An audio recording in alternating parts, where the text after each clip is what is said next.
Hello, welcome back. Today we're going to be talking about generational curses. So, again, per usual, you guys know I'm a mom. So, my children, they're being children, they're playing in the living room. So, if you hear them playing, then, this is kind of different from what I would normally upload, which is usually like vegan recipes or like motherhood things. But I think a big part of becoming a great mom and just becoming a better person overall, we have to talk about the obvious things, right? I think it's important that we discuss how to break generational curses and basically how to do the work so that our children and our children's children and basically our family that's to come in the future, they have a better head start. So, me personally, my background, I come from poverty, drugs, abuse, just a lot of toxic things that I've witnessed, a lot of toxic things that I wish I didn't have to see, a lot of toxic things that never in a million years do I want my children to experience. And so I had to ask myself, how can I change the path of my entire family? How can I create opportunities for my children that I didn't have? And basically, how can I create a better life for myself? Because in order for me to be a better mom to them, I have to put myself in a better position, right? I think one of the first things we need to do in order to break generational curses is to acknowledge the patterns that we see in our family. That pattern can be like everybody is broke, right? Poverty, financial illiteracy. No one knows how to save money. You've never seen a large amount of money saved in one spot. Like, just what are some habits that you don't see in your family, or what are some patterns that your family exhibits that are essentially toxic? A lot of people inherit habits like addiction, abusive relationships, abusive households, becoming abusive parents. Like, a lot of that stuff is passed down. So what is it that you notice in your family that you want to change, that made a big difference in your life negatively, right? How do you want to change that? I've seen alcoholics, and because of that, I don't drink. And this is just me. Don't get me wrong. I'm not saying there's anything wrong with drinking, right? But I've never been drunk to the point where I don't know what's going on. I'll drink casually. I'm still me. But as far as like just drinking alcohol, I don't have any interest in it. Like, I don't even do that often. And in my experience, that's just my way of doing the work, right? And that's one of the main things that we need to focus on is, how can you do the work? What are some things that you can do to kind of set the tone for that, right? This sounds really simple, but it's effective, right? It sounds easier said than done. Doing the work may look like going to therapy, building your self-awareness to acknowledge your own toxic habits, your own toxic traits that have been affecting you negatively. What are some learned behaviors that you picked up from your parents or grandparents that you want to unlearn? For me personally, I pretty much had to unlearn everything that I've ever known. Everything that I thought was just how you should be was all wrong, in my opinion.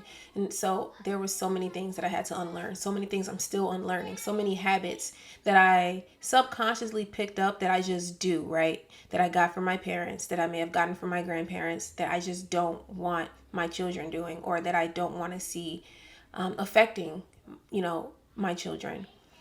What kind of led me to wanting to make this change is essentially becoming a mom. I became a mom at a very young age, and my life just was going to shit before that. Like, I was in the psychiatric hospital. I just did not care where my life would end up. I did not care where I would end up, if I ended up dead or anything. I did not care. And becoming pregnant at such a young age, I was actually in the psychiatric hospital when I found out I was pregnant. For a lot of people, teen pregnancy is, frowned upon. It's something you should avoid, don't get me wrong, but in my experience, becoming a mom was the only thing that told me, like, yeah, you need to get yourself together, because I was just out here reckless. I was just doing a lot of things that just, I wouldn't have been where I was today had I not became a mom. I will be honest. That may be different for you. Find your why. Find out what makes you want to change. It doesn't even have to be that you're a parent. It could just be that you just simply want to live a better life. Sometimes it's an unforeseen situation like mine, or an unfortunate situation that causes you to just want to change. And that can be a blessing in disguise. But yeah, so ever since then, I've just been actively just building myself up, trying to just become a better person. And I am actually very happy with where I am today. I'm not even gonna lie to you. Like, I'm proud of myself. I look back on some of the unfortunate things that I've dealt with, some of the unfortunate things that I've experienced, and I was able to find a piece of compassion, a piece of growth within everything, right? And so I'm this compassionate person, I'm this kind person, I'm this conscious person because I've seen a lot of ugly things, right? And just because you have an ugly past doesn't mean you have to have an ugly future. I am a firm believer in that. Like, I know my future is going to be beautiful no matter how ugly my past is, right? So becoming self-aware, acknowledging your learned behaviors, your toxic traits is something that will you need to learn how to do that in order for you to move on.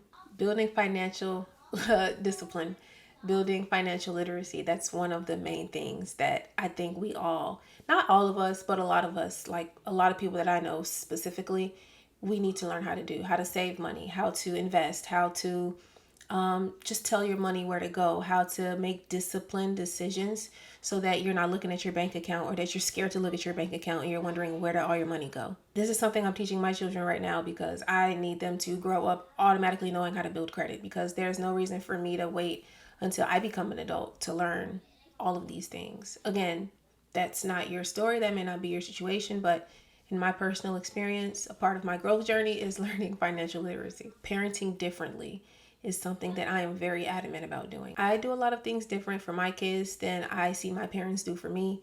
And I've noticed that my children are happier. I don't want my children to have a childhood that they have to recover from. I don't want my children looking back on their childhood and thinking, yeah, all of that was bad, or they don't remember it because of trauma. Like, I work so hard to try to prevent that. Along with that, though, I had to learn to forgive my parents, my grandparents. I had to learn to forgive my family members for not having their shit together or for mistreating me in any way or shape or form. Like, in order for me to grow, in order for me to move with love and like happiness, right, I had to let go of anger and resentment. Why was I giving these parents? Why is this my situation? Why are my parents this way? Like, there's no reason in asking myself these questions. I learned to kind of just meet my parents where they are, understand that they had some things going on that necessarily had nothing to do with me, but it trickled down onto me. But it's not me. I know it wasn't me. It's their issue, and I was just collateral damage. And although that was unfortunate, I have to understand that that was beyond my control and that is not my situation, even though it affected me. And I have to see them for who they are. It's hard for the eye to see itself sometimes. So my parents, they lack self-awareness in certain instances. So I just have to wait for them to catch up. Evaluating your circle is something that you also need to do. What kind of friends are you around? What are they doing in their pastime? You are the average of everybody that you hang around. I am a firm believer in that. And people who make you question your dreams, question your aspirations, they make you feel not good enough, where you try to tell them your thoughts and your dreams and your opinions, and they try to make you feel little because of that. I think you should let those people go or just love them from a distance. It can be hard letting go of people who you've known for a long time or people who you've grown used to, right? But in order to grow, you have to shed the dead weight. You have to let go of people who don't serve you. And if you want to break these generational curses, if you want to change, right? Because that's what you're doing, you're changing. If you want to change, you got to change. Like, people are going to be like, you change. Like, you're not going to be in alignment with those friends anymore or with your circle anymore. You have to find like-minded people, people who are able to uplift you, people who are able to see you for who you are and who you want to be. And they love that for you. They want to see you do better. You got to let go of people who they may want to see you do better, but they don't want to see you do better than them. I know a lot of people like that, and I left those people right where they were. I don't associate with them. Just figure out who and who isn't worthy of coming with you in your growth. A lot of us, we don't want to cut off our families, right? We want to still have our family in our lives, even though they're not in alignment with where we want to be.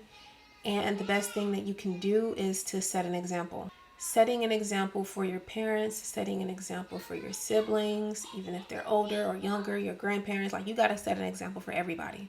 You have to be willing to start a new cycle. You're going to have to be willing to start new traditions and instill new habits, things that they've never seen before, things that they may question and they're not familiar with. In my experience, trying to change and trying to just build new habits and create new lives has been very lonely.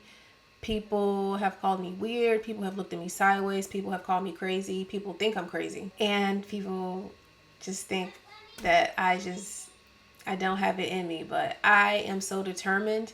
When I tell you I have nothing to lose and just becoming a better person and creating a better life, that I'm just willing to just look a fool. I'm willing to get made fun of because let's be real. First they laugh and then they copy. First they laugh and then they follow, because once they see again how it has worked out for you, when it does work out, they're going to want to know how you did it. You have to see it without seeing it.